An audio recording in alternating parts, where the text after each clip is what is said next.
नमस्कार, आप देख रहे हैं दृष्टि न्यूज। मैं हूं आपके साथ अंजलि त्यागी। आइए रुक करते हैं आज की तमाम बड़ी खबर की ओर। महाराष्ट्र के 2024 के विधानसभा चुनाव में दिग्गजों की भी सियासी रही।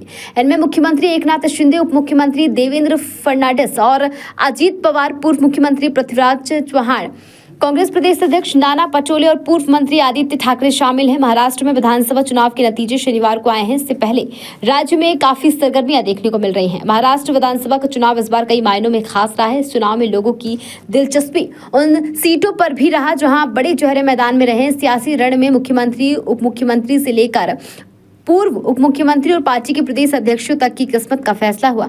भाजपा वरिष्ठ नेता, मध्य प्रदेश के पूर्व गृह मंत्री और महाराष्ट्र चुनाव में प्रभारी रहे डॉक्टर नरोत्तम मिश्रा ने महाराष्ट्र की जीत का श्रेय मोदी म्यूजिक को बताया है। इसके अलावा बंटोगे तो कटोगे, एक रहेंगे सेफ रहेंगे और लाडली लक्ष्मी, इसका इम्पैक्ट महाराष्ट्र चुनाव पर बताया है। लंबे समय थे और मैं बीच बीच में आपके माध्यम से बताता भी रहा कि मोदी मैजिक चलेगा वहाँ, मोदी जी का विकास चलेगा वहाँ।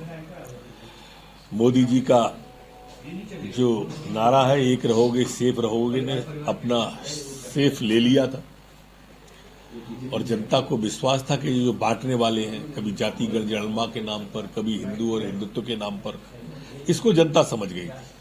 वो संविधान की किताब दिखा दिखा के लोकसभा में जो एक बार भ्रम में इन जनता को ले आए। ये बाबा साहब की कर्म भूमि है, विदर्भ का इलाका और महाराष्ट्र का इलाका। आप देखो क्या हालत कर दी है। वो ये झूठ बोला उन्होंने संविधान को लेके, तो आज ये हालत कर दी है उस स्थान की कि कांग्रेस पत्ते की तरह उड़ गई और उस महागाड़ी गठबंधन के वो ईडी गठबंधन वाले लोग, जो घमंडिया गठबंधन वाले लोग, सब के सब पत्ते की तरह उड़ते दिखाई दे रहे हैं महाराष्ट्र में आपको। और मोदी जी के नेतृत्व में महायुति गठबंधन पूरी 2/3 बहुमत के साथ आ गई। संजय राउत कह रहा है, देखो पहले इसलिए पक्ष में जाते दिख रहे थे कि उस इलाके में हमेशा कांग्रेस का वोट निकलता है। अब सफा हो गया, कोई दिक्कत ही नहीं है, दोनों सीटें बीजेपी जीतेगी, मिलेंगे। और पिछले इतिहास चुनावों का देखो, जैसे हरियाणा में जब हारे तो गड़बड़ हुई है, चुनाव आयोग पहुंच गए। जहां हारते हैं, कश्मीर में नहीं कहा गड़बड़ हुई है, लोकसभा में नहीं कहा गड़बड़ हुई है, जहां हारते हैं वहां गड़बड़ हुई है। ये इनका एक रटा रटाया है और हर चुनाव में हारते ही ये बात कहने लगते हैं। यही चलने वाला है अब 3 दिन तक।